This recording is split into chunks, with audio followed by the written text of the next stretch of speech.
तो वर्तमान सुभद्रा योजना को नहीं आसला आउ एक बड़ खबर।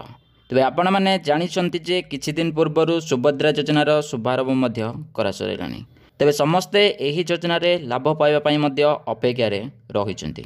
ता छड़ा देखंतु सुभद्रा योजना को नहीं अनेक खबर देखा जाउची एवं सभी मुहर गोटे प्रश्न रही जे केबेठारु लागू हेब एही योजना एवं केबेठारु सुभद्रा योजन आवेदन तारीखटी बाहरिबो। देखंतु फाइनाली गोटे ऑफिशियली अपडेट आसी सारी जे एही दिन ही सुभद्रा योजन आवेदन तारीख आरंभ हेब।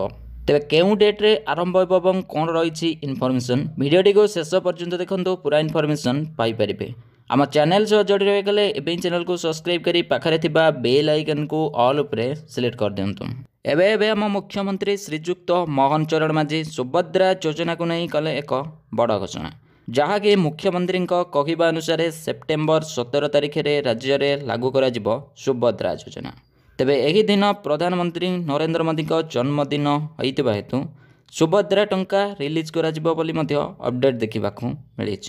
ता छड़ा देखंतु प्रधानमंत्री नरेंद्र मोदी ओडिशा आसी सुभद्रा योजना लॉन्च करिवे बोली आम मुख्यमंत्री मोहन चरण माझी कहिसंती। तेबे आपण माने एही ठारु ही जानि पारुथिबे जे सेप्टेम्बर 17 तारिख रे राज्य रे लागू करा जिवो सुभद्रा योजना एवं एही सुभद्रा योजना को लॉन्च करे पई स्वयं माननीय प्रधानमंत्री ओडिशा मध्य आसीबे बोली अपडेट देखा मिली। जहाँकि सेप्टेम्बर 17 तारिख रे नरेंद्र मोदी जन्मदिन अवसर में सुभद्रा टंका रिलीज करा जिवो बोली कहा जाउची।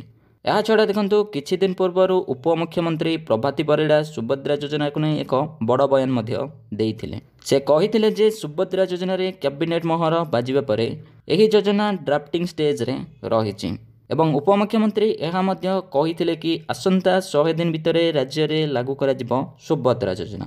एवं आपण माने जानिचंती जे एही योजना रे विवाहित महिला मानकु 50,000 टंकार कैश वाउचर मध्य बिल्कुल मागण रे दिया जिवो जहाँकि आपण चाहिए यहाँ 2 वर्ष रे मध्य खर्च करि परिबे।